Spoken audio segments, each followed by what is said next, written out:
This story is called The Phantom Tollbooth by Norton. And then here's the map again. Okay, Milo came in right here from the toll booth, went to expectations with the weatherman. Then he went to the doldrums and he met Talk. And now he's arrived at Dictionopolis, at the foothills of confusion, next to the Sea of Knowledge. And let's see what happens in Chapter 3. Welcome to Dictionopolis. "You must excuse my gruff conduct," the watchdog said, after they'd been driving for some time. "But you see, it's traditional for watchdogs to be ferocious." Milo was so relieved at having escaped the doldrums that he assured the dog that he bore him no ill will, and in fact was very grateful for the assistance. "Splendid," shouted the watchdog. "I'm very pleased. I'm sure we'll be great friends for the rest of the trip. You may call me Talk." "That is a strange name for a dog who goes tick, tick, tick, tick, tick all day," said Milo. "Why didn't they call you—" "Don't say it," gasped the dog, and Milo could see a tear well up in his eye. I didn't mean to hurt your feelings," said Milo, not meaning to hurt his feelings. "That's all right," said the dog, getting a hold of himself. "It's an old story, and a sad one, but I can tell it to you now. When my brother was born, the first pup in the family, my parents were overjoyed and immediately named him Tick, in the expectation of the sound they were sure he'd make. On first winding him, they discovered to their horror that instead of going tick, tick, tick, tick, tick, tick, tick, he went talk, talk, talk, talk, talk, talk, talk. They rushed to the Hall of Records to change his name, but too late. It had already been officially inscribed, and nothing could be done. When I arrived, they were determined not to make the same mistake twice. Since it seemed logical that all their children would make the same sound, they named me Talk. Of course, you know the rest. My brother is called Tick because he goes talk, talk, talk, talk, talk, talk, talk. And I am called Talk because I go tick, tick, tick, tick, tick, tick, tick. And both of us are forever burdened with the wrong names. My parents were so overwrought that they gave up having any more children and devoted their lives to doing good work among the poor and hungry." "But how did you become a watchdog?" interjected Milo, hoping to change the subject as Talk was sobbing quite loudly now. "That," he said, rubbing a paw to his eye, "is also traditional. My family have always been watchdogs, from father to son, almost since time began. You see," he continued, beginning to feel a little better, "once there was no time at all, and people found it very inconvenient. They never knew whether they were eating lunch or dinner, and they were always missing trains. So time was invented to help keep track of the day and get places when they should. When they began to count all the time that was available, what with 60 seconds in a minute, and 60 minutes in an hour, and 24 hours in a day, and 365 days in a year, it seemed as if there was much more than could ever be used. If there's so much of it, it couldn't be very valuable, was the general opinion, and it soon fell into disrepute. People wasted it and even gave it away.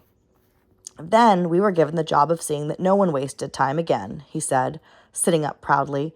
"It's hard work, but a noble calling. For you see," and he was standing on the seat, one foot on the windshield, shouting with his arms outstretched, "It is our most valuable possession, more precious than diamonds. It marches on. It and tide wait for no man, and—" At that point in the speech, the car hit a bump in the road, and the watchdog collapsed in a heap on the front seat with his alarm again ringing furiously.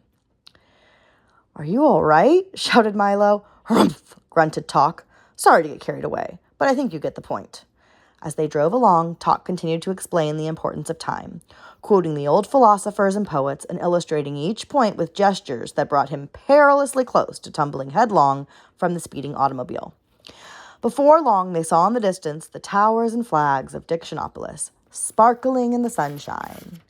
And in a few moments, they reached the Great Wall and stood there at the gateway to the city. Roared the gateman, clearing his throat and snapping smartly to attention. "This is Dictionopolis, a happy kingdom advantageously located in the foothills of confusion and caressed by gentle breezes from the Sea of Knowledge. Today, by royal proclamation, is market day. Have you come to buy or sell?" "I beg your pardon," said Milo. Buy or sell, repeated the gateman impatiently. "Which is it? You must have come here for some reason."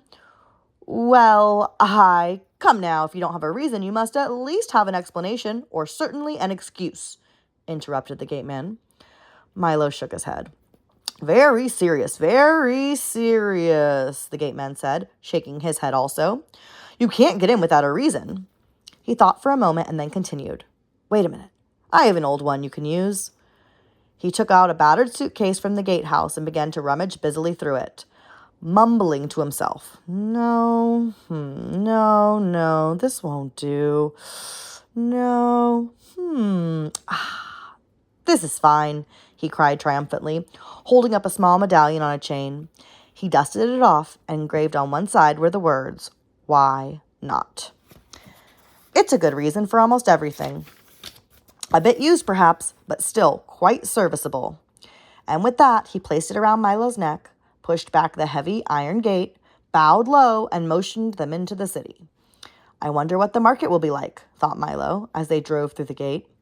But before there was time for an answer, they had driven into an immense square, crowded with long lines of stalls, heaped with merchandise, and decorated in gay-colored bunting. Overhead, a large banner proclaimed, Welcome to the Word Market. And from across the square, 5 very tall, thin gentlemen, regally dressed in silks and satins, plumed hats and buckled shoes, rushed up to the car, stopped short, mopped 5 brows, caught 5 breaths, unrolled 5 parchments, and began talking in turn. Greetings, salutations, welcome, good afternoon, hello.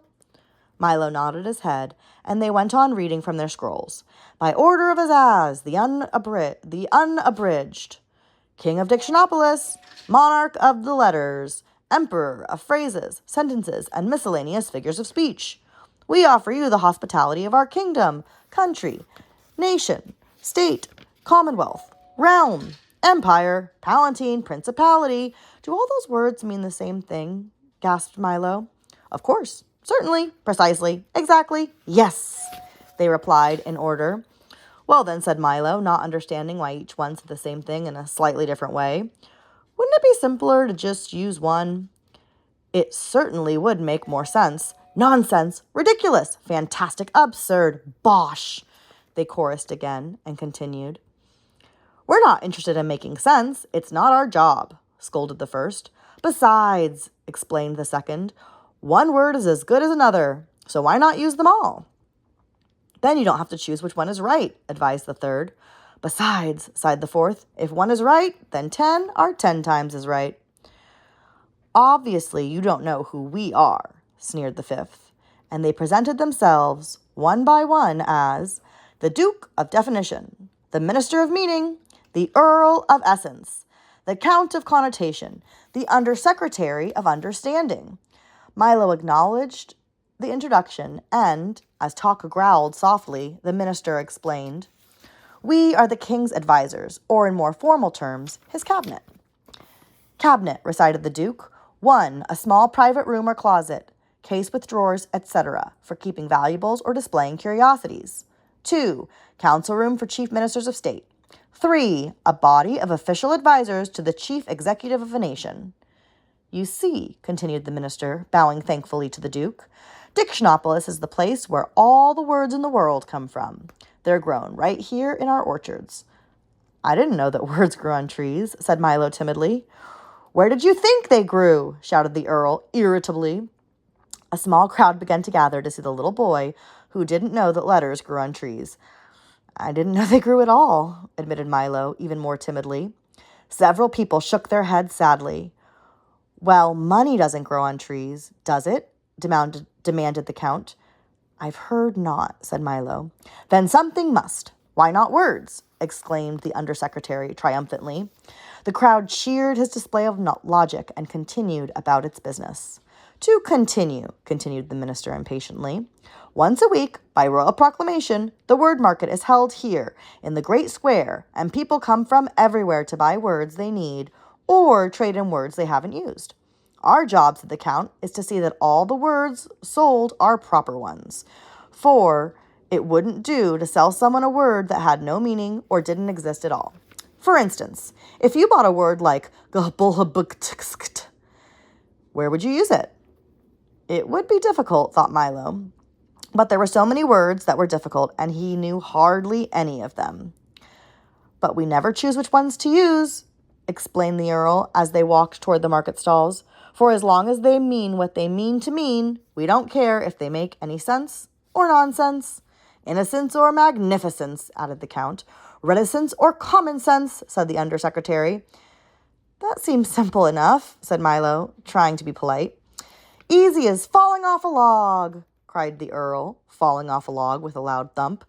Must you be so clumsy? Shouted the Duke. All I said was, began the Earl, rubbing his head. We heard you, said the minister angrily, and you'll have to find an expression that's less dangerous. The Earl dusted himself off as the others snickered audibly. You see, continued the Count, you must pick your words very carefully and be sure to say just what you intend to say. And now we must leave to make preparations for the royal banquet. You'll be there, of course, said the minister. But before Milo had a chance to say anything, they were rushing off across the square as fast as they had come. Enjoy yourself in the market, shouted back the Undersecretary. Market, recited the Duke, an open space or covered building in which... And that was the last Milo heard as they disappeared into the crowd. I never knew words could be so confusing, Milo said to Talk as he bent down to scratch the dog's ear. Only when you use a lot to say a little, answered Talk. Milo thought this was quite the wisest thing he'd heard all day. Come, he shouted. Let's see the market. It looks very exciting.